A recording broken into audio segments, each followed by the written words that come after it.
Hola, este es el primer vídeo de una serie de vídeos sobre máquinas eléctricas titulado Transformadores monofásicos. A lo largo de este vídeo trataré de plantear una panorámica de lo que es un transformador, de cómo funciona, cómo es un transformador ideal y cómo es un transformador real, cuál es el circuito equivalente que podemos extraer de su funcionamiento y hablaremos también de los distintos regímenes de marcha. Por último, hablaremos también del balance de potencia y del rendimiento de un transformador y también daremos una breve pincelada sobre las características constructivas de este. Un transformador no es más que un aparato estático basado en inducción electromagnética que convierte un sistema de corrientes alternas en otro sistema o en varios sistemas cuyas tensiones e intensidades son generalmente diferentes pero trabajan a la misma frecuencia. Constructivamente está formado por un núcleo cerrado de hierro compuesto por distintas chapas magnéticas y rodeado de dos devanados o arrollamientos denominados primario y secundario. El principio de funcionamiento de un transformador se basa en la inducción electromagnética, de forma que si nosotros conectamos el primario a una red de corriente alterna, se produce un flujo que atraviesa un circuito magnético que a su vez induce una fuerza electromotriz en el arrollamiento secundario. De esta forma, el primario recibe la potencia de la red y por tanto se puede considerar un receptor o un consumidor, y el secundario se une al circuito de usuario o de utilización y por tanto se considera un generador. Las aplicaciones de los transformadores son muy numerosas. Quizá el ámbito donde mayor uso tienen es en el ámbito industrial. En este ámbito se suele utilizar una amplitud y una frecuencia fija en el primario, y lo que se obtiene en el secundario es una ganancia o una reducción de tensión. Derivado de este proceso, pues no hay ganancia de potencia, sino que tenemos unas pequeñas pérdidas que veremos posteriormente, y se suelen utilizar en grandes potencias como variadores de tensión, tanto elevadores como reductores, en líneas de transporte de energía eléctrica. Otra aplicación importante es como elementos de un circuito, por ejemplo, para hacer sistemas de acoplo magnético. En sistemas electrónicos también se utilizan como adaptadores de impedancia o como separadores para aislar carga de fuente. Otra de las aplicaciones sería como elemento de medida, donde se utilizan como elementos adaptadores para instrumentación electrónica. El principio de funcionamiento de un transformador es muy sencillo. Nosotros aplicamos una tensión alterna o una corriente alterna al devanado primario y se genera un campo magnético cuya magnitud depende de la tensión aplicada y del número de espiras o vueltas de ese arrollamiento primario. El flujo generado atraviesa todo el circuito de hierro y atraviesa también el devanado secundario, que está arrollado sobre ese mismo núcleo de hierro. Según la ley de Faraday, puesto que tenemos un flujo magnético variable en el tiempo, se inducirá una tensión en el secundario y por tanto, si ese secundario tiene cierta resistencia, pues se generará una corriente secundaria. Si elegimos convenientemente el número de vueltas del primario y el número de vueltas del secundario, podemos obtener una determinada relación de tensiones llamada relación de transformación, que nos permite conseguir el traspaso de energía deseado entre primario y secundario. Es conveniente definir lo que se denominan los valores nominales o valores asignados de un transformador. En primer lugar, definimos las tensiones nominales como aquellas para las que ha sido diseñado el transformador. Estas tensiones, denominadas como V1N y V2N, son proporcionales al número de espiras de cada uno de los devanados.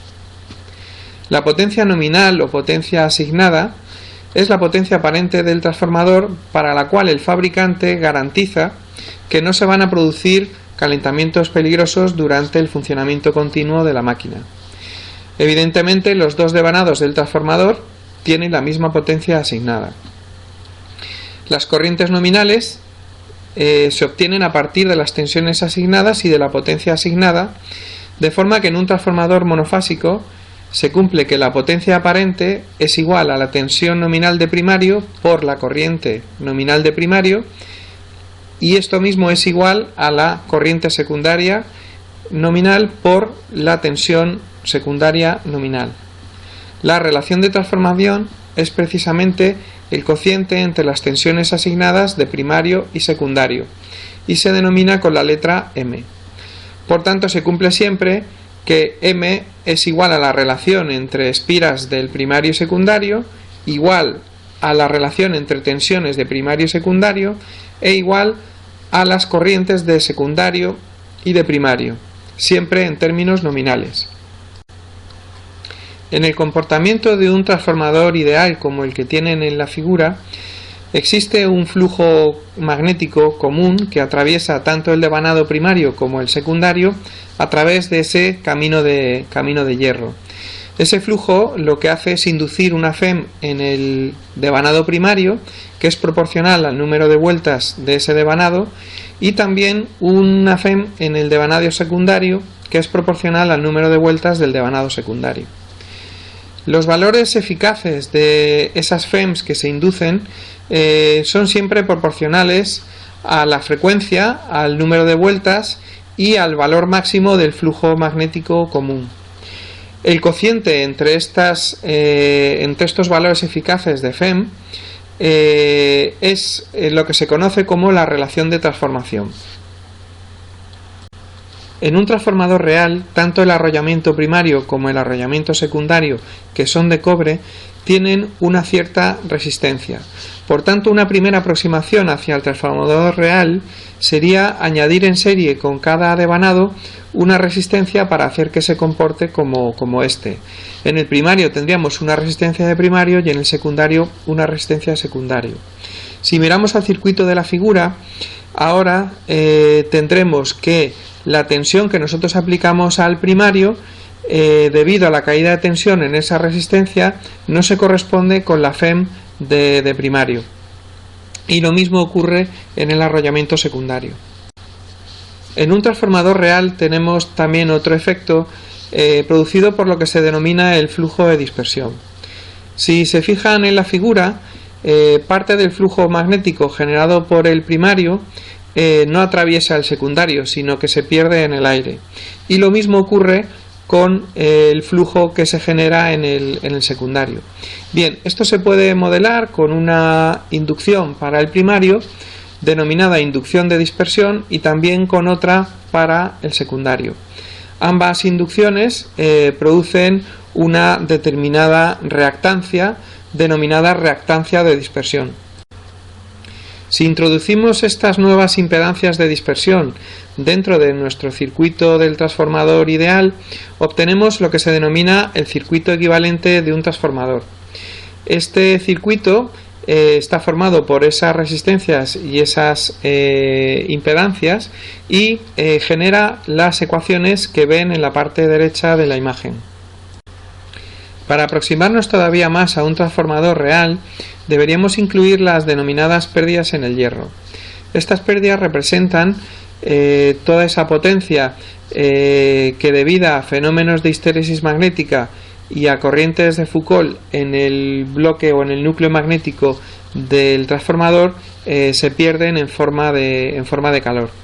Estas pérdidas suelen tener un valor proporcional al máximo del campo magnético común y también a la frecuencia, y se suelen modelar mediante una resistencia en paralelo con una determinada reactancia.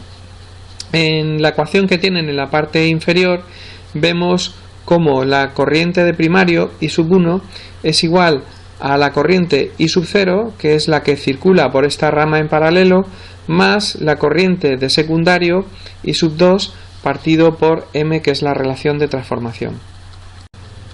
Si observamos el circuito anterior, vemos que I sub 2 es igual a M por I sub 2'.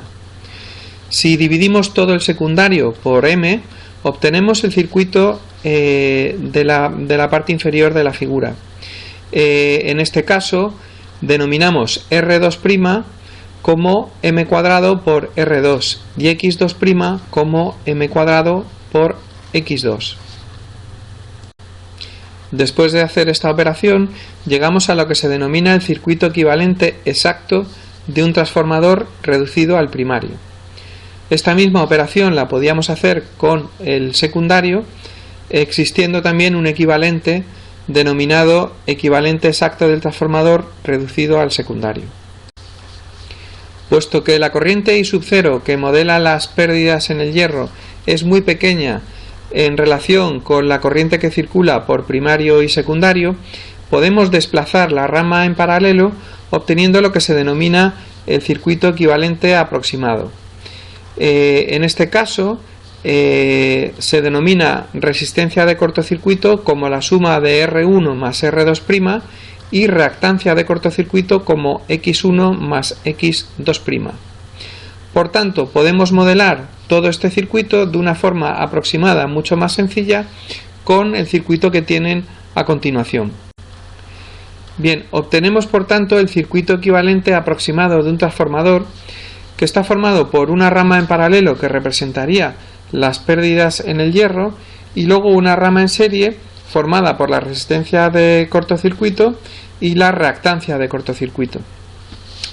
Analizando este circuito con detalle, cosa que no vamos a hacer ahora, obtenemos la denominada relación de Kapp que nos permite determinar cuál es la caída de tensión en el secundario de un transformador.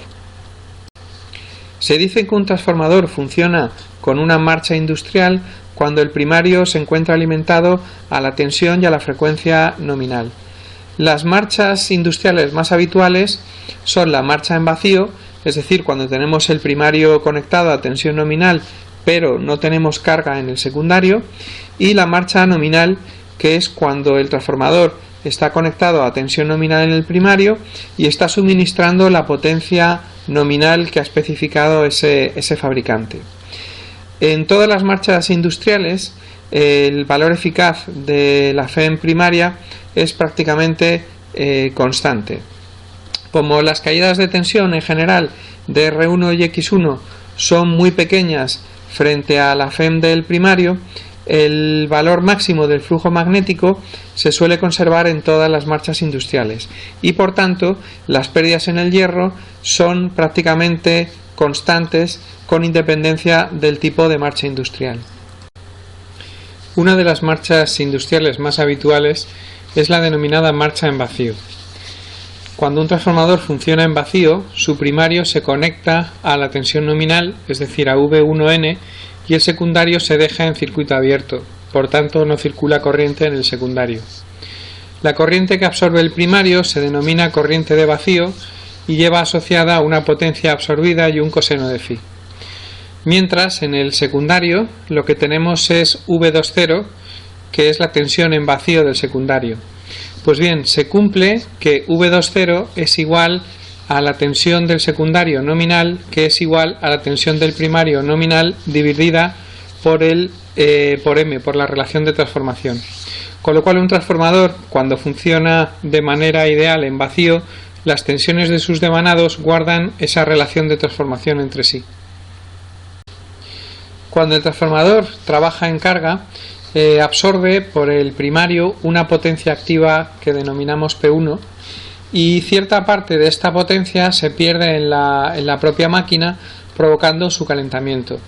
El resto de la potencia es la que el transformador suministra a la carga a través del secundario. En los devanados de la propia máquina se producen las denominadas pérdidas en el cobre, tanto en el primario como en el secundario, y son debidas al efecto Joule, es decir, un calentamiento resistivo, cuando circulan las corrientes I sub 1 e I sub 2, es decir, primario y secundario, por las resistencias de estos devanados. Por tanto, la potencia de pérdidas en el cobre total será la suma de las dos pérdidas anteriores. Además de todo esto, en el núcleo magnético del transformador, tal y como habíamos visto hace unas transparencias, se producía unas pérdidas en el hierro debidas a las corrientes de Foucault y a la histéresis magnética. En vacío, la potencia entregada, es decir, la potencia P sub 2 y las pérdidas en el cobre secundario, son nulas porque la corriente que circula por el secundario es cero. Además de esto, puesto que la corriente que circula por el primario es muy pequeña, las pérdidas del cobre en el primario son también muy pequeñas. Por tanto, la potencia activa que consume en vacío un transformador es prácticamente igual a las pérdidas que se producen en el núcleo magnético o pérdidas en el hierro de la máquina.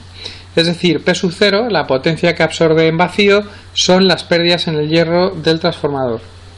Además, I sub 0, esta corriente magnetizante, puede descomponerse en una componente en fase con la tensión V1 y otra componente en fase con el flujo magnético común.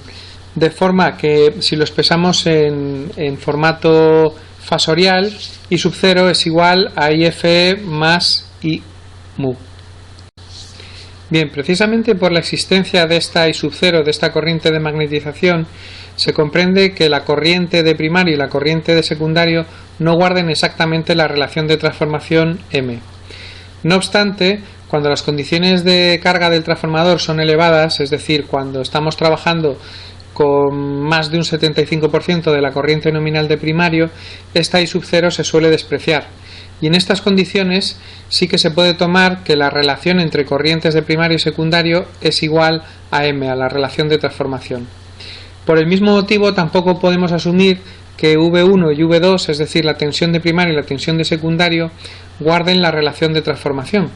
En este caso, la tensión de secundario suele ser ligeramente distinta que la tensión de vacío de secundario, es decir, V20, que es lo mismo que la tensión nominal de secundario. Por tanto, en carga un transformador no va a proporcionar una tensión secundaria invariable con la carga que guarde exactamente la relación de transformación respecto a la tensión primaria. La diferencia precisamente entre la tensión de secundario y la tensión de secundario en vacío dependerá de los parámetros del transformador, de la corriente de secundario y del factor de potencia. No obstante, los trafos de potencia se suelen construir de forma que estas variaciones en la tensión secundaria sean pequeñas. Para un transformador en carga podemos definir el índice de carga como el cociente entre la potencia aparente entregada a la carga y la potencia nominal del transformador. En marcha industrial, la tensión secundaria, como hemos dicho, no va a ser muy diferente de la tensión nominal asignada, V2N. Por tanto, podemos aproximar el factor de carga como el cociente entre la corriente secundaria dividido entre la corriente secundaria nominal. Cuando un transformador funciona en carga con una marcha industrial, definimos la caída de tensión relativa o regulación epsilon sub c como la diferencia entre la tensión nominal secundaria y la tensión entregada a la carga dividido por la tensión nominal secundaria. Esta caída de tensión relativa a epsilon sub c puede tener dos signos. Para las cargas inductivas o resistivas, epsilon sub c siempre es positivo, de forma que la tensión secundaria siempre tiene un valor eficaz que es inferior a la tensión secundaria en vacío. Por tanto, se produce una pequeña caída de tensión en el secundario cuando la máquina pasa de estar funcionando en vacío a funcionar en carga. Sin embargo, con cargas capacitivas puede ocurrir que esta tensión relativa sea negativa. Esto se conoce como el efecto Ferranti y en este caso la tensión secundaria podría alcanzar valores superiores a las que tiene en vacío, es decir, a tensión nominal de secundario. Por tanto, produciría una pequeña subida de tensión cuando la máquina pasa de estar en vacío a estar en carga. Bien, otra marcha del transformador es la marcha en cortocircuito. En este caso, lo que hacemos es provocar un cortocircuito en el secundario y aplicar al primario una tensión VCC reducida hasta que circule precisamente por el primario la corriente nominal de primario. Esta prueba también se puede hacer en el secundario. Por tanto, en general, la tensión del cortocircuito es aquella tensión que aparece en uno de los devanados cuando se cortocircuita el otro, teniendo en cuenta que en el devanado que no ha sido cortocircuitado fluye la corriente nominal.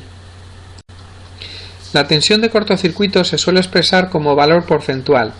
de forma que podemos definir la tensión relativa de cortocircuito como la relación entre la tensión de cortocircuito referida a la tensión nominal de primario. La tensión de cortocircuito se suele medir en el ensayo de corto, que se realiza a intensidad nominal, y es un dato muy importante de un transformador que suele figurar en la placa de características. Es importante porque es un indicador de la impedancia interna del transformador, de forma que una tensión de cortocircuito baja indica que el transformador tiene una impedancia interna baja y por tanto la tensión de salida bajo carga se va a reducir muy poco. Los transformadores con tensión de corto baja presentan una tensión relativamente constante y aquellos con una tensión de cortocircuito alta presentan una salida más variable. Existe un caso concreto de cortocircuito denominado cortocircuito accidental, que al contrario del caso anterior, que era un ensayo controlado, este cortocircuito se produce por accidente cuando, estando el primario alimentado a la tensión nominal, se produce un cortocircuito en bornes del secundario del transformador. Este cortocircuito también puede tener su origen en causas internas al propio transformador. Bien, en este caso la corriente de cortocircuito únicamente viene limitada por la impedancia interna del transformador y por tanto, como estamos alimentando a tensión nominal, puede alcanzar valores muy elevados. Por tanto, no es lo mismo el ensayo de cortocircuito que el fallo de cortocircuito. En las expresiones que figuran en la parte inferior de esta diapositiva vemos que la corriente de fallo es inversamente proporcional a la tensión relativa de cortocircuito. Por tanto, si la tensión relativa de cortocircuito es pequeña, las corrientes de fallo pueden llegar a ser muy grandes. Por otra parte, cuanto mayor es el valor de la tensión de cortocircuito, tenemos valores más pequeños de las corrientes de cortocircuito en los devanados del transformador. Es decir, que si un transformador se construye para que su tensión relativa de cortocircuito sea pequeña, conseguiremos que la caída de tensión en la máquina sea también pequeña, pero en cortocircuito las corrientes de fallo que van a circular van a ser muy elevadas. Por tanto, hay que buscar un equilibrio entre esos efectos favorables de disminuir la tensión de cortocircuito, es decir, tener menor caída de tensión, y sus efectos perjudiciales, que son provocar mayores corrientes en caso de fallo.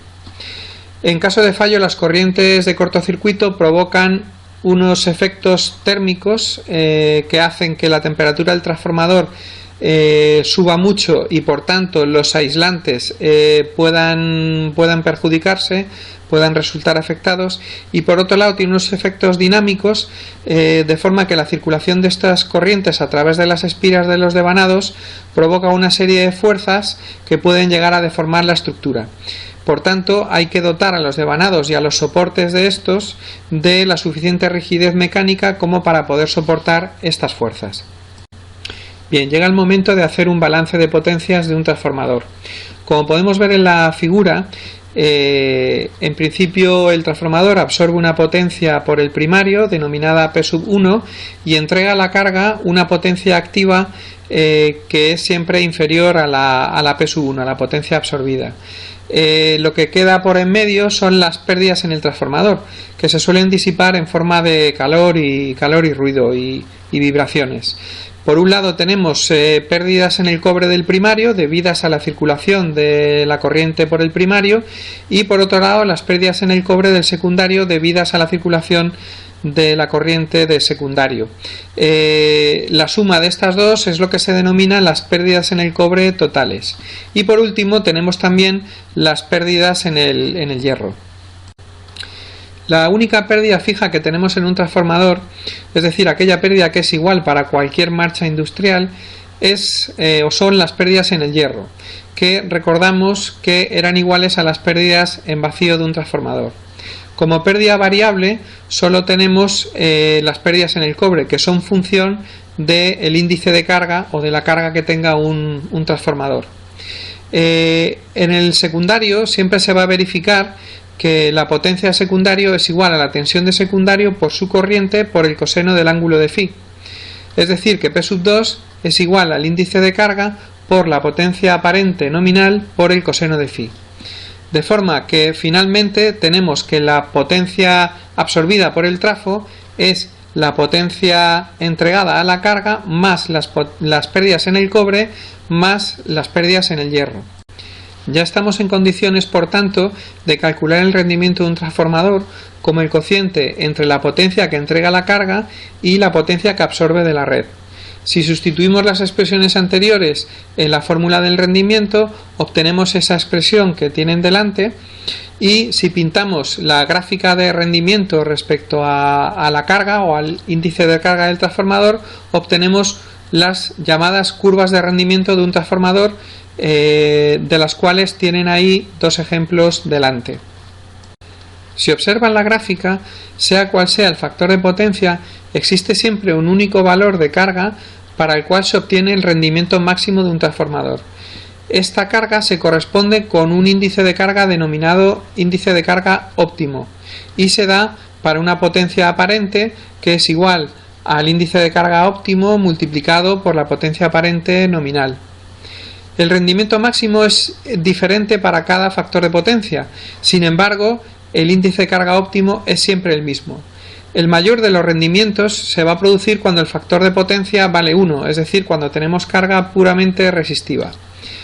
Este rendimiento máximo se dará cuando las pérdidas fijas sean igual a las pérdidas variables, es decir, cuando se cumpla que las pérdidas en el cobre totales son iguales a las pérdidas en el hierro. Por tanto, operando un poco con la función anterior, obtenemos que el índice de carga óptimo es la raíz cuadrada de las pérdidas en el hierro partido de las pérdidas en el cobre nominales. Y el punto de rendimiento o de eficiencia máxima es el que tienen en esa ecuación delante de ustedes. Observando la gráfica anterior, vemos que es conveniente evitar el funcionamiento de un transformador con cargas pequeñas, porque en ese caso el rendimiento sería muy bajo. Debemos procurar siempre que el transformador funcione con un índice de carga que esté próximo al óptimo, para tener un mejor rendimiento, una mayor eficacia. Si el transformador estuviese funcionando siempre con su carga asignada, interesaría que el C óptimo fuese igual a la unidad, y así funcionaría con un rendimiento máximo. Pero lo habitual es que la carga sea variable. Por esta razón, los transformadores grandes se suelen diseñar de forma que el C óptimo está entre 0,5 y 0,7. Se debe elegir siempre un transformador cuya potencia nominal no sea demasiado elevada para el servicio al que se destina, ya que trabajarían con carga reducida y su rendimiento sería muy bajo. Bien, por último vamos a hablar de aspectos constructivos de los transformadores, empezando por el transformador más sencillo, que es el monofásico de 2 columnas. Se trata de un núcleo magnético rectangular que tiene 2 columnas sobre el que se enrollan el devanado primario y el devanado secundario. Sin embargo, estos arrollamientos no se realizan el primario en una columna y el secundario en otra, sino que se reparten por igual en ambas columnas para poder reducir así los flujos de dispersión. Bien, con objeto de reducir aún más el flujo de dispersión, se puede utilizar el transformador monofásico acorazado o transformador de 3 columnas, en la cual la columna central tiene doble sección que las otras 2 columnas. El arrollamiento primario y el secundario se bobinan juntos sobre la columna central. De esa forma se reduce enormemente el flujo de dispersión. En esta imagen vemos un transformador trifásico de 3 columnas. En este caso hay un núcleo magnético que tiene 3 columnas de igual sección, y sobre cada columna se bobinan o se enrollan uno sobre otro los 2 devanados primario y secundario de cada una de las fases. Hay 3 fases. Las fases posteriormente se conectan entre sí formando una estrella, un triángulo o un zigzag. Los transformadores se pueden clasificar en transformadores secos y transformadores en baño de aceite. Los que hemos visto anteriormente son todos transformadores secos para potencias bajas. Cuando las potencias ya son medias, se suelen encapsular en una resina epoxi. En el caso de los transformadores en baño de aceite, se suelen emplear cuando las potencias ya son muy grandes y necesitamos que haya gran disipación de calor.